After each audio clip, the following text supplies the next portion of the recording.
Hello and welcome to this session. This session is about solving radical equations.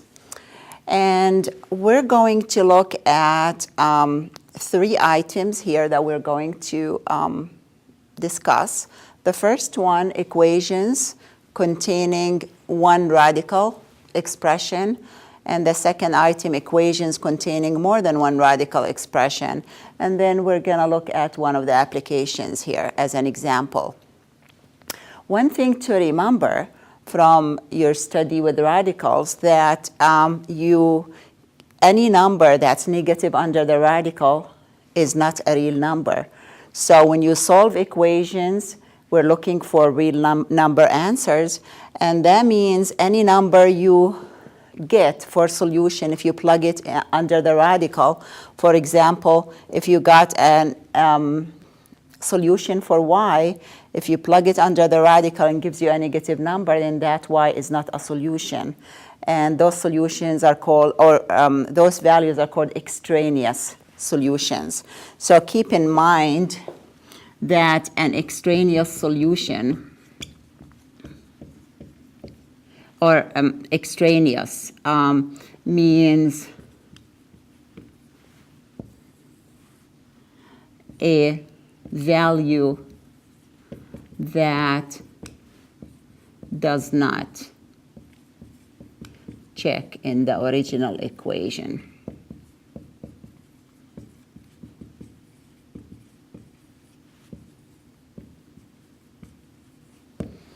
Okay. So we're going to look at, as we go through some examples, this is an equation, of course, because you have the equal sign. We call it radical equation because it has the square root or the radical symbol. And we have just one radical symbol. Now, to solve this equation, first thing we need to do is to isolate this radical symbol. So we're going to add 2 to both sides right here. So we get the square root of 5y plus 1 equals 4 plus 2 is 6. Now, once the radical is isolated, we can square both sides to get rid of the radical. Remember from your study with radicals that, let's go right here. If you have the square root of x, let's say is equal. If you square that, you get x, you get what's under the radical. So if you have a square root, you can raise it to a power 2 to get rid of the radical. If you have a cube root, you raise it to the power 3 to get rid of the radical. Here we have a square root, so we're going to square both sides to get rid of it, raise it to the power 2, that's equal to the index, and we have to do the same thing to both sides. Now you have to be careful. I said square, so that would be a power of 2. And now you have to be careful because once you square an equation, you may get extraneous solutions. And the reason is, I'll give you an example right here, is let's say you have x equals 3. And that is the original equation, but at the same time, that's a solution. Well, if you square both sides, you're going to get x squared equals 9. But now if you want to solve it using the square root property, then you're going to go x equals plus or minus the square root of 9, or x equals plus or minus 3. So another way to do it, if you haven't gone this way yet, which you will cover soon, you could say, well, to solve this equation, I can subtract 9 and make it equal to 0, and then factor, use the 0 factor property. So I get x minus 3 times x plus 3, where x minus 3 is 0, or x plus 3 is 0. And solve each equation, add 3 to both sides, you got x equals 3, or x equals negative 3 similarly. And you see we started with the equation that's x equals 3. Once we squared it and we solved the resulting equation, we got 2 solutions. And this is one of the solutions, which is the original one, but this one is extraneous. So we can't have this one. So that's an example of an extraneous solution. So you have to be careful when you square both sides or raise them to an even power. There's a chance that you get extraneous solutions, so you must check your answer in the original problem.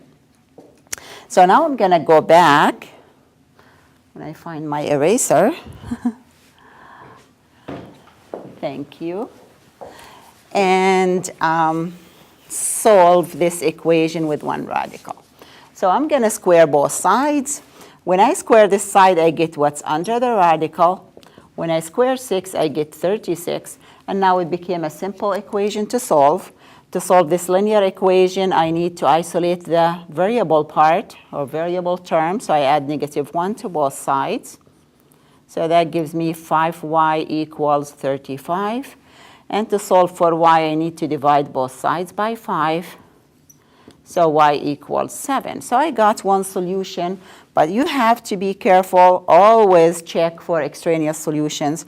Now I would plug 7 back in the original equation to see if that gives me a true statement. So to check, 5 times y is 5 times 7 plus 1. Does minus 2, does that equal to 4?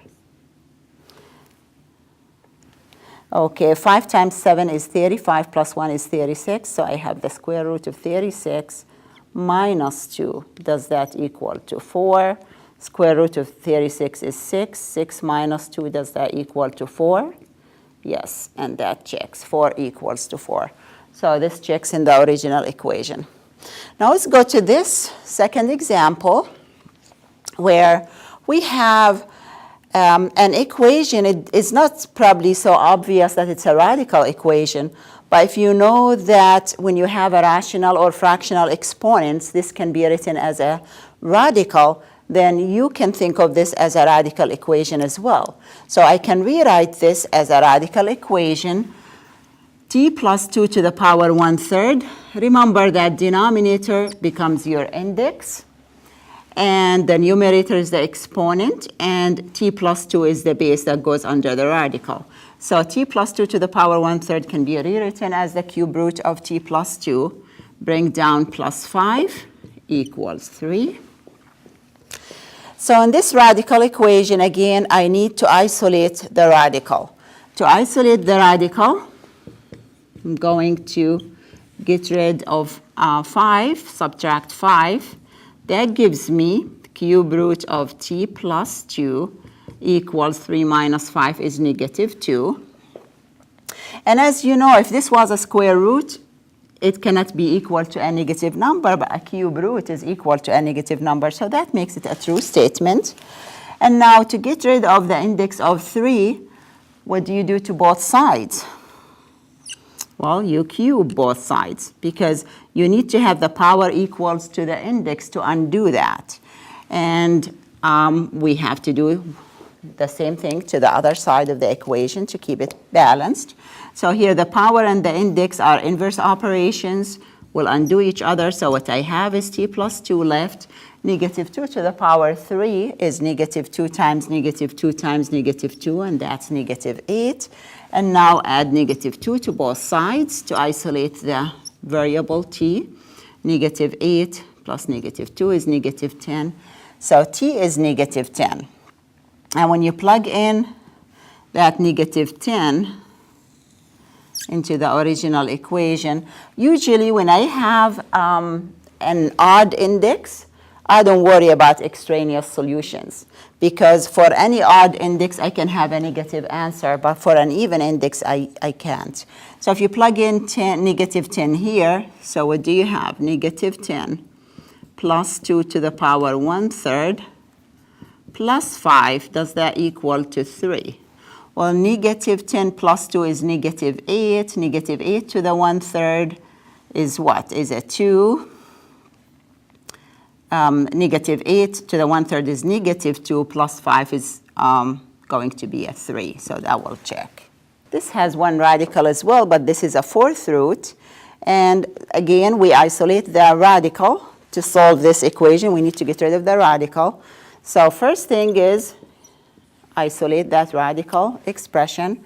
So we have the fourth root of b minus 1 on this side equals 3 minus 6 is negative 3. Well, when you look at this one, a fourth root can never give a negative number, because if you take any number and raise it to the power 4, it's going to be positive. Okay, so there's no way that we get an answer that's negative to an even root.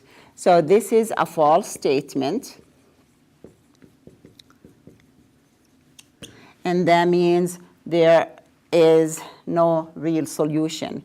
So the solution is the empty set, or no solution. So you have to be careful. If it's a cube root, it's okay to have it equal to a negative number, but a square root, a fourth root, a sixth root, and so on, it cannot be. Let's do another one. Square root of x plus 1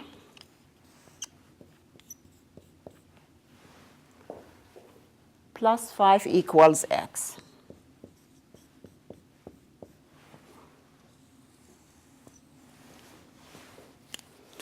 Okay, so here, again, we have a square root. It's a radical equation with one radical expression.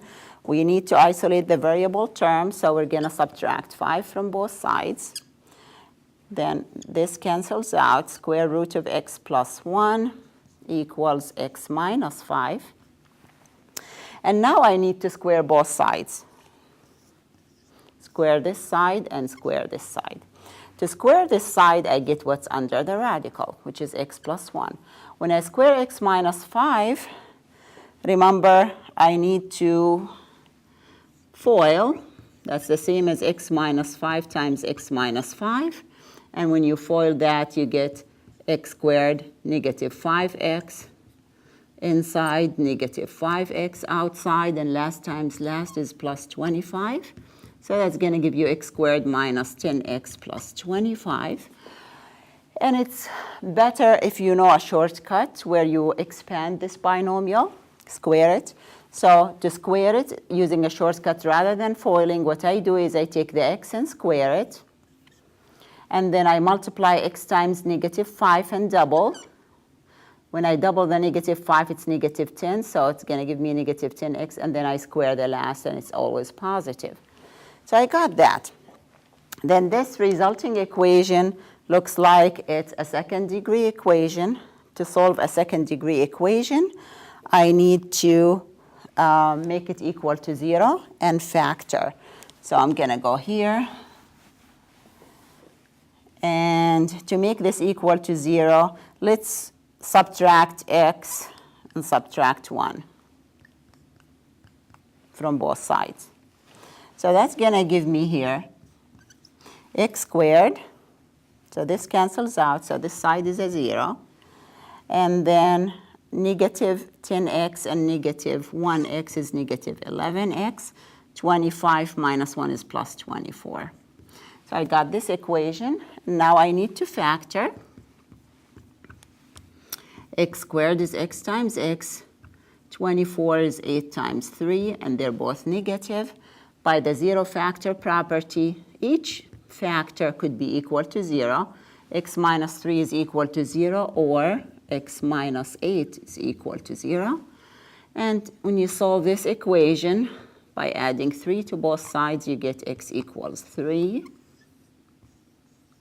And add 8 to both sides. In the second equation, you get x equals 8.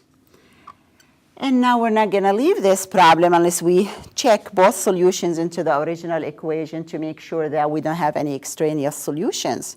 So I'm going to go and check those up here.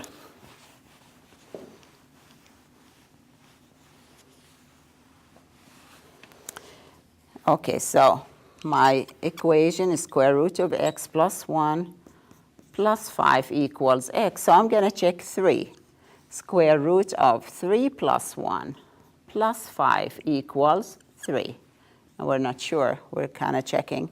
Square root of 3 plus 1, square root of 4 plus 5, does that equal to 3? Square root of 4 is a 2. 2 plus 5, does that equal to 3?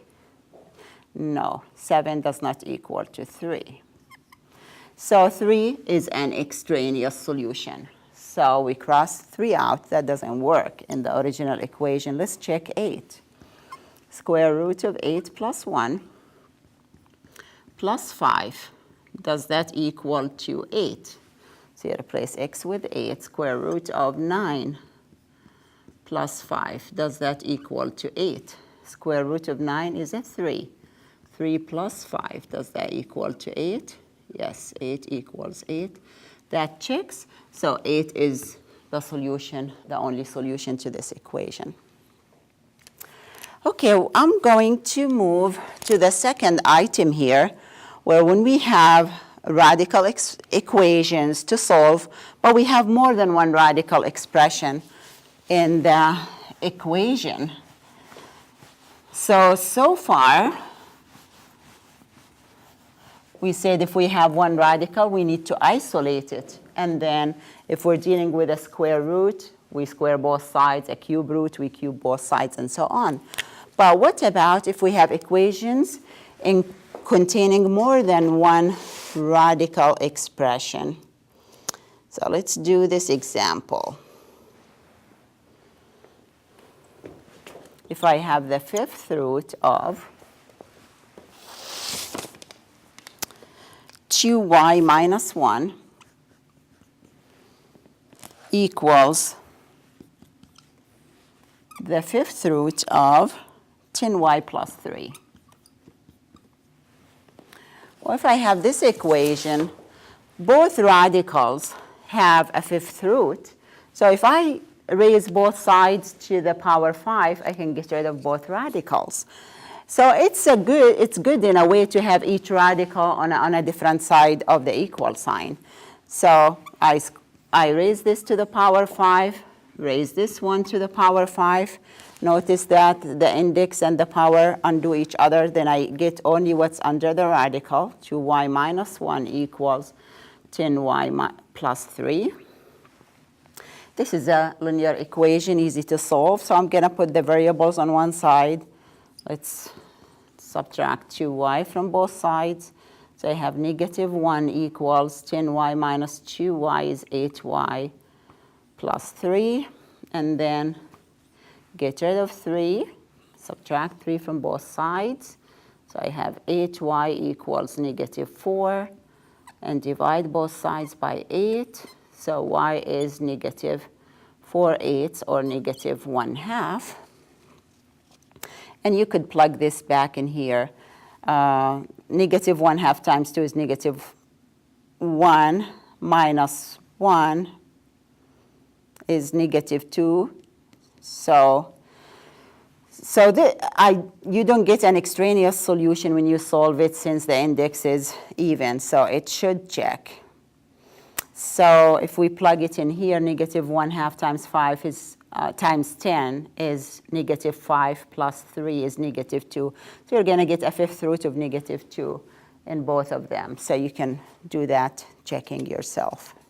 So this is a radical equation where it has more than one radical, has actually 2.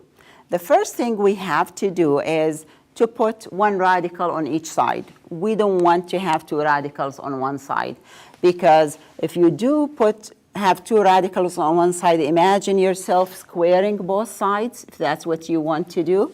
Square both sides. Remember, this is a binomial. You have to take this binomial and FOIL it, and that gets to be very complicated. So we don't want to do that. So always when you have 2 radicals, make sure that the one radical on each side. So I'm going to add this radical, get rid of it here. So I add the square root of c minus 1. Okay. So this is going to cancel out. So I have the square root of 3c plus 1 right here. And I have 2 plus the square root of c minus 1 right there. So now, since I have each radical on one side, I square both sides. So I'm going to square this side and square this side. When I square this side, when I have one radical expression and square it, I just get what's under the radical. When I square this side, remember you have to FOIL. So you can take 2 plus radical c minus 1 and FOIL it and see what you get. But I'm going to go ahead and use a shortcut here. I'm going to square the 2. And then I'm going to multiply the 2 times the radical and double. So it's 2 times 2 to double, and it's positive. 2 times 2 is 4, so I'm going to get 4 times the radical. And then I'm going to square this last term, which when you square the radical expression, you just get what's under the radical. You get the c minus 1 out. So the next logical step to do is see if we can simplify each side of the equation. So I have 3c plus 1 I can simplify here. Well, the 4 and the negative 1 I can combine like terms. 4 minus 1 is a 3. And then I have plus 4 radical c minus 1, and then I bring down the plus c. So each side is simplified right here, but I still have a radical, and I can't solve the equation with that radical in there. So what I need to do, now I need to treat it like one equation with one radical. So I need to isolate the radical expression and square again. So let's isolate this radical expression. To isolate this radical expression, we're going to get rid of the 3, subtract the 3 and subtract c. And we do that from both sides. Subtract c and subtract the 3. So 3 is gone, so I only have 4 times radical c minus 1. And here I have 3c minus c. I'm combining like terms. That's 2c. 1 plus negative 3 is negative 2. OK, what do I do after that? I can square both sides. But there is something I see that's common in all of them, a factor of 2. All of them are divisible by 2. So what I'd like to do here is divide every single term by 2, because that way when I square, I don't have to deal with big numbers. So I'm going to go ahead and do that. Divide everything by 2. So this is going to give us here, there's the 2 reduces to 1, so we have c. Minus 2 over 2 is 1, so it's minus 1. And here 2 goes into 4 2 times, so I have 2 times the radical of c minus 1. Now I'm ready to square both sides to get rid of the radical. Square this side and square this side. When I square this side, I'm multiplying c minus 1 times c minus 1, so you could FOIL. But again, at this point, I think you should be able to do the shortcut by squaring the first. It's a minus, so your sign is going to be negative. Multiply c times 1 is c, and double, you get 2c.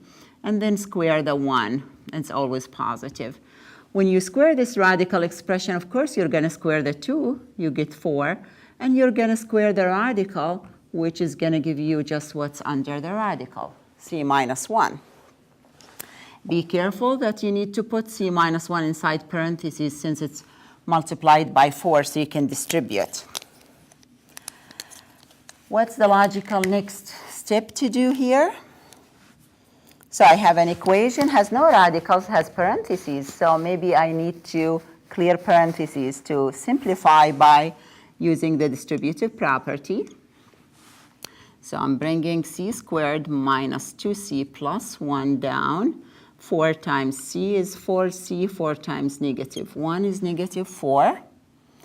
And now I look at that equation, and I hopefully can identify it being a second-degree equation or a quadratic equation.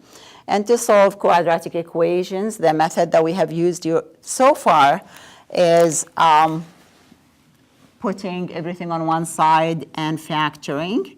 So it's c squared minus 2c plus 1. I'm going to subtract 4c and add 4 to get 0 on the other side. Notice I've done the same thing to both sides. I'm kind of taking a shortcut here. C squared negative 2c And negative 4c is negative 6c. And then I have plus 1 and plus 4 adds up to plus 5 equals 0. And this trinomial can be factored. C squared is c times c. 5 is 5 times 1, and they're both negative. Now I'm going to use the zero factor property and set each factor to equal 0. So c minus 1 could be 0, or c minus 5 could be 0. If c minus 1 is 0, I'm going to add 1 to both sides to solve it. So c is equal to 1. Add 5 to both sides. You get c equals 5. Now, we're not sure that those are the correct solutions. They may be extraneous, or maybe one of them is extraneous. So what we have to do is plug each one of them back into the original equation and see if we get a true statement. So I'm going to rewrite the equation right here.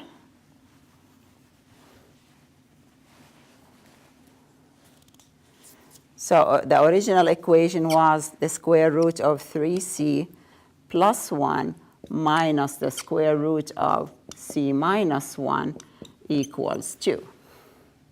So if we plug c equals 1, so we get 3 times 1 plus 1 minus square root of 3 minus 1. Does that equal to 2? 3 times 1 is 3 plus 1 is 4, so you have the square root of 4, which is a 2, minus 3 minus 1 is 2. I think I made a mistake here. I'm sure you're looking at me and saying, what is she doing? The solution I'm checking is the 1, so the c is 1. Sorry about that. And so that becomes 2 minus the square root of 0 is 0. Does that equal to 2? 2 minus 0 equals to 2, so that checks. So 1 is a solution. I need to go back and check 5 and see if 5 works in this equation. So I'm going to go back and do that for 5. Okay, so c is 5 this time. 3 times 5 plus 1. 5 minus 1. Does that equal to 2? 3 times 5 is 15 plus 1 is 16. Square root of 16 is 4. Minus 5 minus 1 is 4. Square root of 4 is 2. Does that equal to 2? 4 minus 2 equals to 2. Yes, it checks. So we got 2 solutions this time. But I have to make sure I check, because sometimes one of them would be extraneous or both of them, but this time none of them is. But it's important to do this checking. Well, I'm going to look at this problem involving a right triangle with sides, let's call them S, and the length of the side is the square root of 24.